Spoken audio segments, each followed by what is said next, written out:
हरे कृष्णा। ओम नमो भगवते वासुदेवाय। वरुथिनी एकादशी की आप सभी को हार्दिक शुभकामनाएं।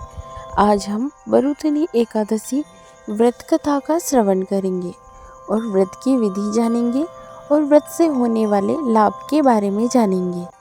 हिंदू धर्म में एकादशी व्रत का विशेष महत्व है। प्रत्येक माह की एकादशी तिथि भगवान विष्णु की पूजा और उपासना के लिए समर्पित होती है।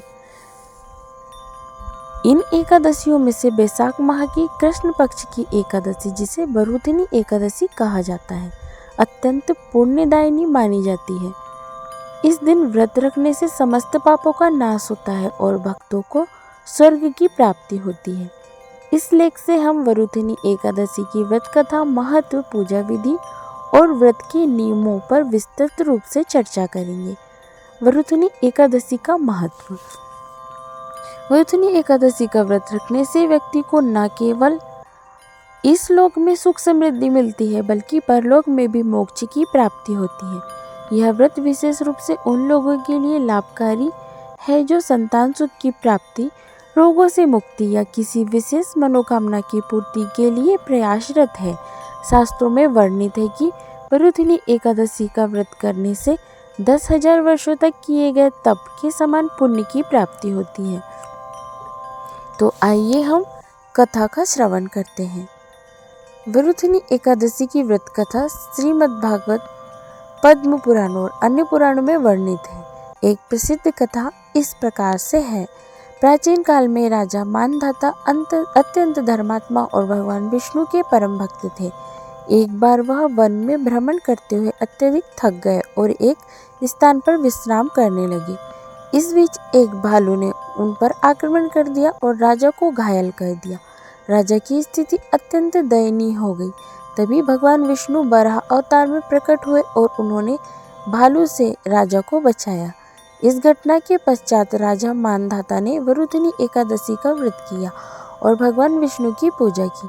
इसके फलस्वरूप राजा के समस्त पाप नष्ट हो गए और उन्हें स्वर्ग की प्राप्ति हुई। तो आइए हम व्रत के नियम और विधि जानते हैं।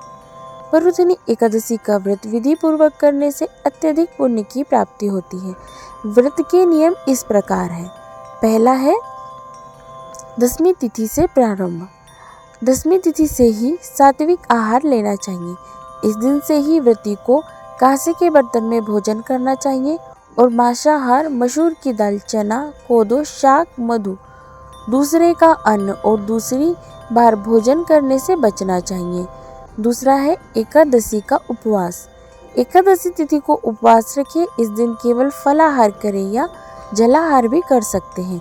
रात्रि में भगवान विष्णु का कीर्तन करें और जागरण करें। तीसरा है द्वादशी को पारण। द्वादशी तिथि को ब्राह्मणों को भोजन करवाकर दान दक्षिणा दें, फिर स्वयं पारण करें। चौथा है व्रत के दौरान विशेष ध्यान। व्रती को ब्रह्मचर्य का पालन करना चाहिए। रात को सोना नहीं चाहिए, अपितु सारा समय शास्त्र चिंतन तथा भजन कीर्तन आदि में लगाना चाहिए। दूसरों की निंदा तथा नीच पापी लोगों की संगत भी नहीं करना चाहिए। क्रोध करना या झूठ बोलना भी वर्जित है। आइए हम व्रत से मिलने वाले फल के बारे में जानते हैं। वरुथिनी एकादशी का व्रत करने से व्यक्ति को अन्नदान और कन्यादान के समान पुण्य की प्राप्ति होती है। शास्त्रों में कहा गया है कि इस व्रत से 10,000 वर्ष तक किए गए तप के समान फल मिलता है। इसके अतिरिक्त इस व्रत के प्रभाव से राजा मानधाता और धुंधुमार जैसे महान व्यक्तियों को स्वर्ग की प्राप्ति हुई थी। आइए अब हम कथा का निष्कर्ष जानते हैं। वरुथिनी एकादशी का व्रत न केवल धार्मिक दृष्टि से महत्वपूर्ण है, बल्कि यह व्यक्ति के जीवन में सुख, समृद्धि और मोक्ष की प्राप्ति का मार्ग प्रशस्त करता है। इस दिन भगवान विष्णु की पूजा और उपासना से समस्त पापों का नाश होता है और भक्तों को भगवान की विशेष कृपा प्राप्त होती है। यदि आप इस व्रत को विधि पूर्वक और श्रद्धा भाव से करते हैं तो निश्चित ही आपके जीवन में सकारात्मक परिवर्तन आएंगे और आप भगवान विष्णु की अनंत कृपा के पात्र बनेंगे। आशा करती हूँ आपको वीडियो पसंद आया होगा। यदि वीडियो पसंद आए तो लाइक कीजिएगा, शेयर कीजिएगा और हमारे चैनल को सब्सक्राइब कीजिएगा।